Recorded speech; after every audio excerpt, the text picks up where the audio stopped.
On the 10th of March, IRGC Navy official Mohammed Akbarzad declared that the Strait of Hormuz was under the complete control of Iran. Hours later, President Trump insisted the strait was safe, but the reality on the water suggested otherwise.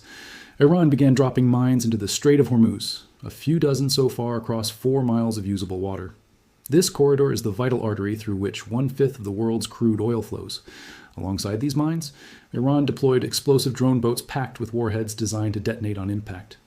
As of day 12 of Operation Epic Fury, 13 ships have been hit, 6 crew members are dead, and the U.S. Navy has not successfully escorted a single commercial vessel through the waterway. The Strait of Hormuz is functionally shut down, a development that has been largely obscured in mainstream media reports. The shutdown is near total. Major shipping lines, including Maersk, CMA CGM, and Hapag-Lloyd, have ceased operations in the area. This was not merely by Iranian decree, but because insurance companies, including Lloyd's of London, formally withdrew protection and indemnity coverage. Without insurance, ships do not sail, regardless of the number of naval vessels present. Before this conflict, 138 commercial ships transited the strait every 24 hours. That number has plummeted to nearly zero. 15 million barrels of crude and 4.5 million barrels of refined fuels are now stranded daily. With Iraq and Kuwait lacking pipeline alternatives, their oil is trapped, and storage tanks across the Gulf are reaching capacity. Iran achieved this using less than 1% of its available mine stockpile. Iran's maritime threat is sophisticated and layered, utilizing 5 categories of mines. These range from basic $20-$1,500 $100 contact mines like the Sadaf 01 to the Russian-designed MDM-6, a bottom-influence mine that triggers on the magnetic or pressure signature of a passing ship. Most lethal is the Chinese-origin EM-52, a rocket-propelled rising mine that rests on the seafloor and fires upward at passing vessels. These weapons are designed to defeat modern minesweeping gear. Despite 12 days of airstrikes, the Iranian stockpile remains largely intact. The cost-benefit analysis is staggering. A $25,000 mine can disable a $1.8 billion Arleigh Burke-class destroyer. Historically, naval mines have caused 77% of all American warship casualties since 1950. The challenge is compounded by the fact that the United States Navy decommissioned its last 4 dedicated minesweepers in the Persian Gulf in late 2025. The threat evolved further on March 2nd, when a kamikaze drone boat struck the oil tanker MV Vam off the coast of Oman. This marked Iran's first verified combat kill using maritime drones, a technology pioneered by their Houthi allies and proven by Ukrainian forces in the Black Sea. These drone boats work in tandem with minefields. Mines force ships into predictable, slow-moving channels, making them easy targets for fast surface drones. While the administration claimed the destruction of 16 inactive mine-laying boats, the strikes targeted surface assets, while Iran's primary strength remained hidden. State media recently broadcasted footage of massive underground tunnel complexes carved into the Iranian coastline. These hardened corridors house fast attack boats, cruise missiles, and mines, shielded hundreds of meters beneath rock, where they are immune to satellite surveillance and airstrikes. Simultaneously, the skies over the Middle East revealed a new dimension of Iranian capability. Radar systems and satellite feeds confirmed the launch of a new generation of ballistic missiles, featuring significantly improved range and terminal accuracy. For years, Iran's arsenal was seen as powerful but imprecise. This new demonstration proved that the gap in precision is closing, placing American military infrastructure in Qatar, Kuwait, and Bahrain, as well as the State of Israel, under direct, precise threat. While Israel possesses advanced missile defense platforms, no system is perfect. A coordinated barrage can saturate defenses, a tactic Iran has integrated into its broader strategic doctrine. This technological leap arrived during a period of maximum regional tension.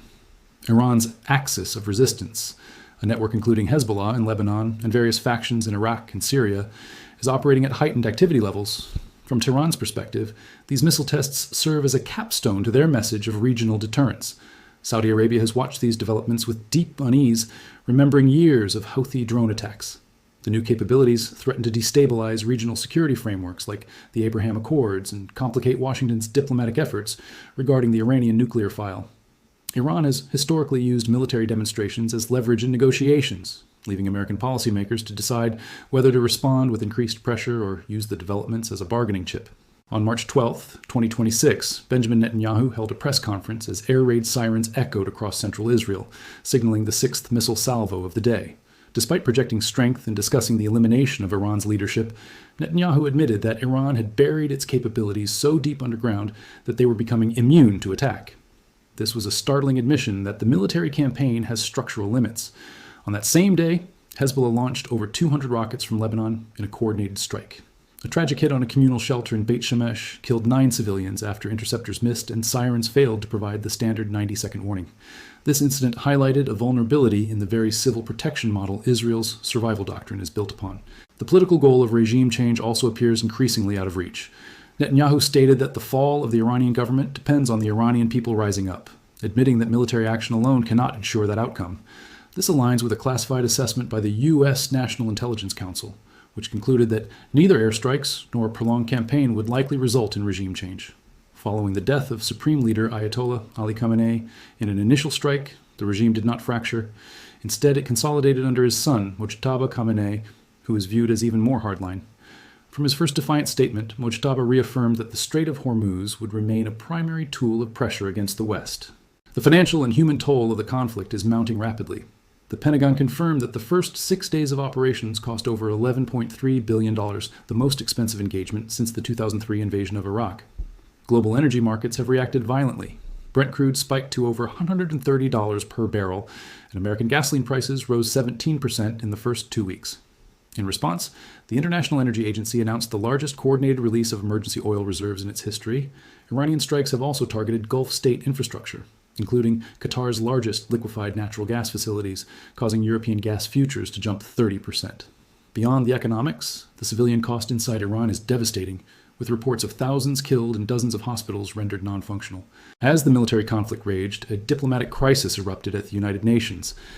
In an unprecedented move, 14 nations, including allies like France, Germany, Japan, and South Korea, walked out during a U.S. presentation on Iran. Shortly thereafter, Iran's foreign minister declared a total rejection of all American terms, signaling that Tehran would not negotiate under the pressure of a blockade. This diplomatic isolation became a market risk factor, as Goldman Sachs released a note on the diplomatic isolation premium, contributing to a massive drop in the Dow Jones. Leaked transcripts revealed a fractured relationship between Washington and its allies. The French president informed Trump that France would withdraw from joint military operations, while the Saudi crown prince noted that he was already in talks with Iran to reopen regional dialogue. A crisis meeting in the White House Situation Room further exposed the internal rift. General Charles Brown, chairman of the Joint Chiefs of Staff, reported that the blockade was becoming logistically unsustainable and that Iranian strikes were hitting protected targets with increasing accuracy. While political advisors urged doubling down on pressure, Secretary of State Marco Rubio warned that the diplomatic problem had become a strategic crisis. Allies were no longer taking calls, and the perception of American isolation was encouraging Iran to wait out the conflict. The meeting ended without a clear new strategy, leaving the administration trapped on an escalation ladder with no clear exit. For the average citizen, the personal impact of this March miscalculation is becoming severe. Gas prices are projected to reach $6 per gallon in some markets, and shipping costs have increased by 34% as cargo vessels reroute around Africa. This has triggered a spike in food price inflation and a significant loss in retirement savings as markets react to the instability of American foreign policy. The damage may be permanent as companies restructure supply chains and European nations seek energy partnerships that do not depend on American security. Currently, the United States faces 3 potential scenarios. The first is a forced retreat, where domestic and international pressure compels the reopening of the strait without achieving regime change, damaging American credibility for years. The second is a dangerous escalation involving ground forces and direct strikes on leadership, risking a full-scale regional war with no international support. The third is a slow collapse, where a continued stalemate allows the global economy to deteriorate while China and Russia fill the diplomatic vacuum. The UN walkout symbolized the death of the long-standing assumption that American leadership is essential and that allies will always follow. Iran rejected the ceasefire because it recognized that American threats no longer produce automatic compliance. Trump's strategy of maximum shock has resulted in maximum isolation. As the UN Security Council prepares to vote on resolutions condemning the blockade and Congress launches investigations into war powers violations, the administration finds itself unable to command the situation. The architecture of American influence in the Middle East has been shattered, and the unipolar moment appears to be ending not with a decisive victory, but with the world simply walking away. The real question remains, how much longer can the global economy and regional stability hold while the deadline for full storage tanks and empty seafloors continues to count down?